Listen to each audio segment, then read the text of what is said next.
ہم نہیں کر سکتے اسلام کو فالو. تھوڑا وقت پہلے تو توبہ کرتے ہیں اور پھر توبہ ٹوٹ جاتی ہے. کیا آپ بار بار معافی مانگیں؟ یہ سب شیطان کے وسوسے ہیں. اس میں اس کی جیت ہے. اللہ نے تو کہیں بھی آپ کو یہ نہیں کہا کہ 1000 بار توبہ کرنے کے بعد مت آنا، اس کے بعد میری رحمت کا دروازہ بند ہو جائے گا. اللہ نے تو کہیں لمٹ لگائی ہی نہیں. حضرت یونس علیہ السلام نے کیا کہا مچھلی کے پیٹ میں؟ لا الہ الا انت سبحانک انی کنت من الظالمین. کہ یا اللہ تو تو پاک ہے، تجھ سے تو غلطی ہو ہی نہیں سکتی. میں تو انسان ہوں، میں غلطیاں کروں گا، مجھ سے ہی غلطی ہوئی ہے. اپنی غلطی کو تسلیم کر لیا تو اللہ نے کیا انہیں معاف نہیں کیا؟ اللہ نے ان کی توبہ کو قبول کیا. اور قرآن میں آتا ہے کہ اگر یونس مچھلی کے پیٹ میں یہ کلمات ادا نہ کرتے تو مچھلی کے پیٹ سے قیامت والے دن ہی نکالے جاتے. اللہ کو تو توبہ کرنے والے پسند ہیں. پھر ہم کیوں گھبراتے ہیں ان شیطانی وسوسوں سے؟ آج ہی اللہ کی طرف لوٹ آئے اس سے پہلے کہ دیر ہو جائے. موت تو کبھی بھی آ سکتی ہے نا. آپ خود بتائیں کہ آپ کو شیورٹی ہے کہ آپ 60 سال یا 70 سال تک زندہ رہیں گے؟ سال تو بہت دور کی بات ہے، ایک لمحے کی بھی شیورٹی نہیں ہے. زندگی کی گارنٹی نہیں ہے. تو پھر کیا آپ نے تیاری کر لی موت کے بعد کی؟ کیا آپ تیار ہیں عالم برزخ کے لیے؟ آج جو دن اللہ نے آپ کو دیا ہے اسے اپنا آخری دن سمجھ کر گزاریں گے، آخرت کی فکر کریں گے تو ہی آپ کا آنے والا ہر دن گزرے ہوئے دن سے بہتر ہوگا. چھوڑنے والا تو چھوڑ گیا، آپ کیوں اس کی یاد میں آنسو بہا رہے ہیں؟ کیا ایک انسان کے جانے سے زندگی ختم ہو جاتی ہے؟ نہیں، زندگی ختم نہیں ہوتی. زندگی آگے بڑھنے کا نام، ماضی میں کھو کر مستقبل کو بھلا دینے کا نام نہیں. اور سب سے بڑھ کر یہ زندگی آپ کو ایک خاص مقصد کے لیے دی گئی ہے، اس کو پہچانیں، آخرت کی فکر کریں. جہاں پر جو چھوڑنے والا ہے وہ تو ایک طرف، جو آپ کے ساتھ انسان ہے نا وہ بھی آپ کے کام نہیں آئیں گے. وہاں پر صرف آپ کے اعمال کام آئیں گے. تو دنیا کو چھوڑ کر آخرت کی فکر کریں. بے وفا تو ہم ہیں، دھوکے باز مطلبی ہم ہیں. جب مطلب ہوتا ہے تو سجدوں میں روتے ہیں، بس چاہتے ہیں کہ کسی طرح ہماری خواہش پوری ہو جائے. لیکن جیسے ہی میرا رب ہمیں عطا کر دیتا ہے ہم دینے والے کو بھول جاتے ہیں، اس کی محبت کو بھول جاتے ہیں. تو پھر کتنی ہی محبت کرتا ہے اللہ ہم سے کہ ہم بار بار جاتے ہیں اس کے در پر، وہ بار بار نواز دیتا ہے. اور وہ آپ کو ٹونٹ بھی نہیں کرتا کہ تم تو مجھے بھول گئے تھے، تم تو میری محبت کو بھول گئے تھے. وہ پھر بھی ہمیں سنتا ہے. تو اپنے رب سے محبت کریں، اس سے وفا کریں، وہ کبھی آپ کو تنہا نہیں چھوڑے. اصل میں ہمیں اپنے رب کی محبت کی پہچان ہی نہیں ہے. ہم کھوکھلی محبتوں کے سامنے گڑ گڑا رہے ہیں، خود کو ڈی ویلیو کر رہے ہیں، خود کو اپنی زندگی کو مذاق بنا رہے ہیں. اس رب کی محبت کو پہچانے نہ ذرا.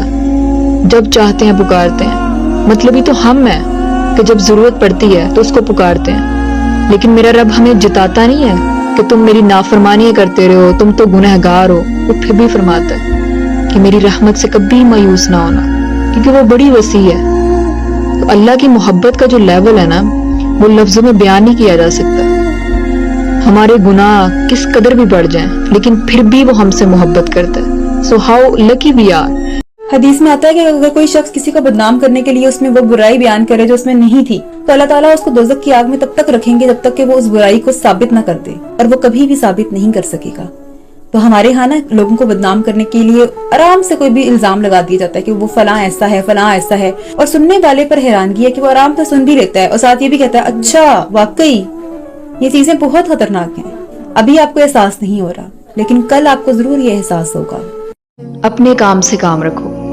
تم نے میری قبر میں جانا ہے؟ دیکھیں اس کا ہمارے دین میں، اسلام میں کوئی کانسیپٹ نہیں ہے.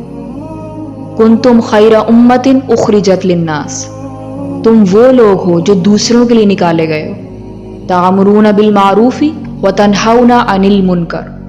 تم لوگوں کو نیکی کا حکم دیتے ہو اور برائی سے روکتے ہو. تو قرآن نے تو واضح کر دیا ہے کہ صرف تزکیہ نفس تک محدود نہ رہنا، کہیں لیو اینڈ لیٹ لیو میں نہ لگ جانا. پوری دنیا کا ذمہ تمہارے اوپر. ہر مسلمان کا فرض ہے اسلام کو پھیلانا، اور ڈگری ہے بلغوا انی ولو آیا. شادی پر بھی پردہ آج کے دن تو نہ کرتی زیادہ ہی پردہ کرتی ہے، اور ایسے بہت سے دل کو تکلیف دینے والے الفاظ۔ کیا آپ نے کبھی غور کیا ہے کہ کس قدر احمق ہے ایسا کہنے والے؟ پردہ نام محرم سے ہے تو پھر چاہے وہ گھر ہو، گلی ہو، بازار ہو، محفل ہو یا پھر شادی، ایسا کہنے والوں سے ایک ہی درخواست ہے، قرآن کو بمات ترجمہ پڑھیں، اور خدارا اگر خود جہنم کے عذاب سے نہیں بچنا چاہتے تو جو بچنا چاہتے ہیں ان کے راستے میں رکاوٹ مت بنے۔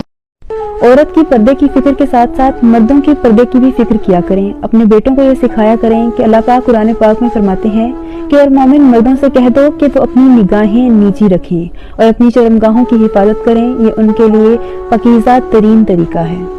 آج یہ کہا جاتا ہے کہ اگر ہم فلاں عورت کو دیکھ رہے ہیں، اس نے لباس ایسا پہنا ہے تو وہ دکھانے کے لیے پہنا ہے، لیکن آپ سے آپ کا سوال کیا جائے گا کہ آپ نے اپنی نگاہ نیچے کی؟ آپ کو پہلی نگاہ کی معافی ہے لیکن دوسری نگاہ کی معافی نہیں ہے۔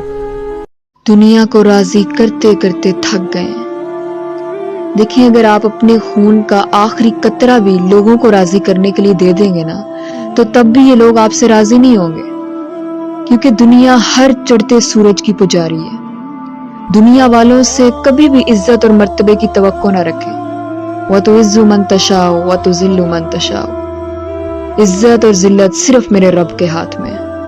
اللہ سے دوستی کریں نا آپ کا کوئی بھی دوست ہے نا، وہ 24/7 آپ کے ساتھ نہیں رہ سکتا، کیونکہ ہر انسان کی اپنی ایک زندگی ہے جسے وہ گزار رہا ہے۔ تو کیوں نہ پھر بہترین دوست اسے بنایا جائے جو 24 گھنٹے آپ کے ساتھ ہے۔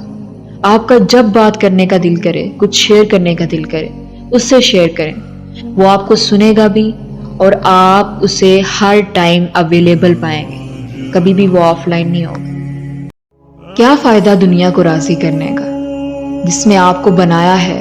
جب اس کو ہی راضی نہ کیا تو کیا فائدہ؟ 24 گھنٹے خود کو دے دیے، دنیا کو دے دیے، لیکن جس نے اس وقت کو دیا اس کے لیے وقت ہی نہ نکالا تو کیا فائدہ؟ دنیا کی رنگینیوں میں کھو کر لوگوں کو، رشتوں کو راضی کر بھی لیا تو کیا فائدہ کہ جس نے پیدا کیا وہی ناراض ہے۔ یہ دنیا والے تو کبھی بھی راضی نہیں ہوں گے۔ جس نے یہ زندگی عطا کی ہے نا، اسے راضی کر۔